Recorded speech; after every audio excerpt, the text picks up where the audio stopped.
Hello and welcome to the second in a series of 3 podcasts looking at NHS continuing care. Joining me today is Senior Solicitor Nicholas Endine from our community care team. Hello Nick. Hi. If you've not listened to the first podcast, then please find it on our website. The first podcast acts as an introduction to NHS continuing care, what it is, and the general rules of eligibility. This podcast follows on from this and will be focusing on the assessment process and what you can expect to be discussed during this process. Our third and final podcast in this series will be looking at what can be done if you do not agree with the decision that's been made and how to challenge this through the appeals process. All the podcasts are designed to give listeners a general overview of this complex and often emotional process. Every case is different, of course, and individual circumstances will require specific advice, and we would urge anyone listening to contact the community care team if you have a question for a no obligation discussion. During the last podcast, Nick, you explained that there were 2 stages of the assessment process, but before we look at these any closer, let's start right from the beginning and find out how you can apply for a CHC assessment. That's right. If you want to apply for a CHC assessment, if you are living in your own home, then you will need to speak with a district nurse, a social worker or your GP to get the ball rolling. If you are in a care home, then speak with the nurses there or the support staff from the home. They then need to ask for a checklist assessment from the clinical commissioning group, and that will be carried out. You can't do it yourself, but the needs will be looked at by a nurse or a doctor or other health and social care professional. So a checklist assessment then acts as a screening tool for applications? That's right, yeah. The checklist tool is designed to identify those individuals who need a full assessment. As you said, it acts very much like a screening tool. It's a very low threshold to pass the checklist stage. If you don't pass the checklist stage, in theory it can be challenged, but you really have to question whether it's worth doing. If you're not passing the checklist stage, then arguably you're not going to be able to successfully pass the second stage. And what happens if you do pass the checklist assessment? So you have a referral for a full assessment. In order to get that, you need particular gradings in the checklist assessment. They look at all care domains and then it's graded accordingly. So if you score 2 A's, 1 A and 4 B's or 5 B's in that checklist assessment, you will then have a full referral, and that is a full assessment. It's significantly more comprehensive than the checklist assessments, and you have the input from health and social care to carry out what's called a multidisciplinary team meeting, or an MDT, and as part of that process they complete what's called the decision support tool, or DST for short. Thanks Nick. Just out of curiosity, you mentioned A's and B's. How big is the spectrum for that? Oh yeah, so it's you either score A, B or C.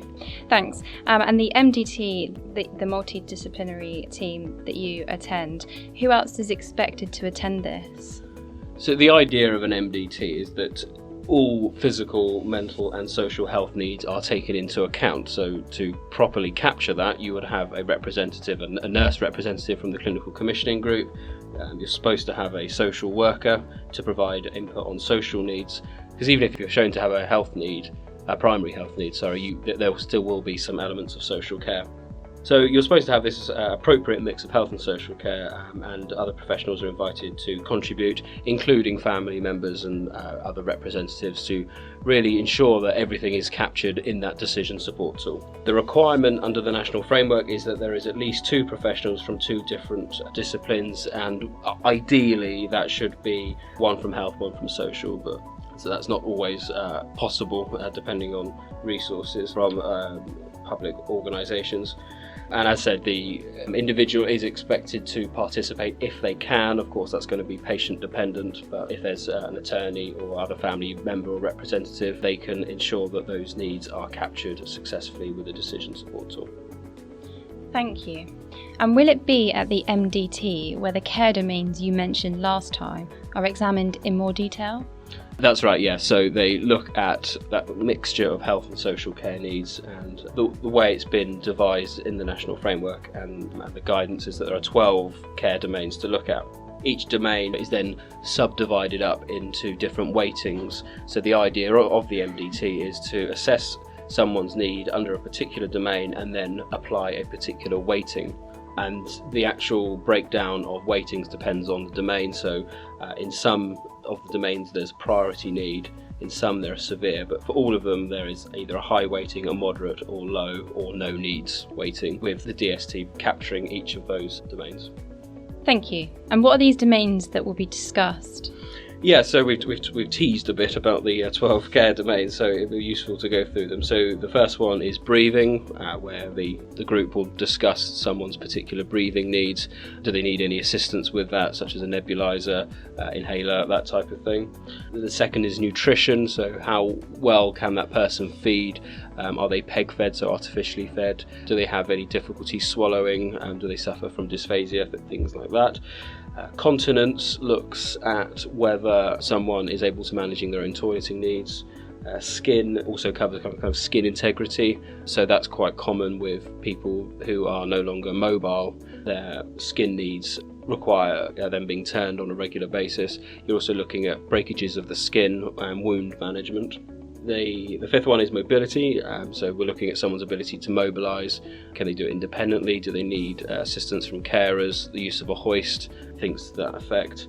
Communication looks at their ability to communicate needs and to speak to carers and family members about anything really. It's that ability to tell people what's wrong or tell people what they want, decision making, so forth. It doesn't have to be verbal, it can be non-verbal, and steps can be taken to help mitigate that. Psychological and emotional needs, as the name suggests, looks at the impact that perhaps this particular situation has on someone. Are they distressed, anxious, depressed, suffer from hallucinations? Cognition looks at that person's mental capacity, their ability to make decisions or understand the risks associated with a particular decision, and how much help they need, basically, in day-to-day decision making. Behaviour looks at, it assesses challenging behaviour. So sadly, with dementia, for example, that people can become quite violent and aggressive and outbursts and things like that. So that's what they're looking at there, and how difficult it is for those persons' needs to be managed when factoring in behaviour. Drug therapies and medication is very much a clinical assessment, where they're looking at how much support someone may need for their medication prescription. Is there any compliance issues in place and so forth. Also, states of consciousness looks at someone's ability, so perhaps they suffer from seizures or something like that. Do they suffer from periods where they are not conscious on a regular basis, and how those needs can be met. And then the final domain is simply called other, and is used to capture anything else that doesn't fall within those 11 domains. Quite unusual to come across something in other, but it can and does happen. Thank you. And what weightings would a person need to be eligible for NHS continuing healthcare? So in situations like this, you turn to the national framework. A clear recommendation of eligibility for CHC funding would be expected where there is a level of priority need in any of the 4 care domains that carry that priority weighting, or if someone is assessed as having 2 levels of severe or severe levels of need in any of the domains that carry that particular weighting. That's quite clear in the framework that they would expect, if someone were to score those domains, they should be eligible for funding.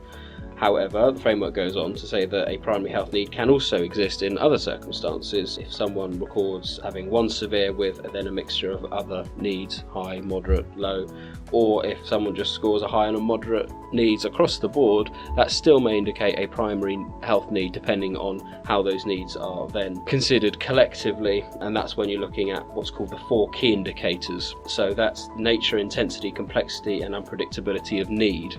Collectively, do those needs amount to a primary health need? So is there an intensity towards that person's needs that means that social care cannot provide services? Is there an complexity to it, or is there an unpredictability to it? That's what you're looking at. Okay, so it's these 4 indicators then that determine eligibility. Presumably, the higher the levels of need in each domain, the more intense, complex or unpredictable someone's needs will be.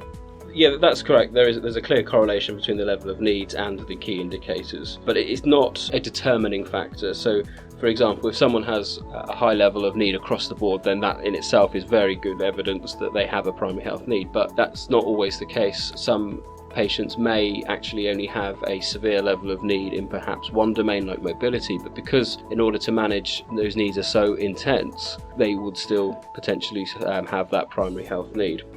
So it's very much a case-by-case basis, but generally the higher need that you score in the first part of the decision support tool, that would indicate that there's more time needed and dedicated to meet the overall person's needs.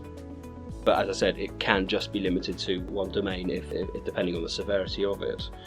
The framework's quite useful as well, because it gives guidance for professionals and the clinical commissioning group, and as well as the nurse assessors when determining their recommendation. So questions include what specific knowledge or training is required to anticipate or address that person's needs, what would happen if those needs were not met in a timely way, how often is intervention needed on a daily basis, and how long does it take for carers to actually meet that person's needs, how difficult is it to manage overall, does any of the needs interact with one another, and that's usually quite a common factor, especially if they have a severe cognitive impairment. You'll find that there are significant overlaps between cognition and the other domains. They'll also be looking at whether needs change. Is there a kind of fluctuating condition? Is the condition unstable? They're the type of questions the key indicators look at, and using the evidence from the 12 care domains. Thank you very much for your valuable input, Nick. There's an awful amount of information to digest, and it's clear that the assessment process itself is quite complex. No wonder some families seek assistance from people specialising in this area. Join us in the final podcast, where we'll be looking at the appeals if the MDT make a decision that you are not happy with. If you think that a loved one may be eligible for NHS continuing care, then please contact Nick or anyone in the community care team via the website or using the contact details on screen.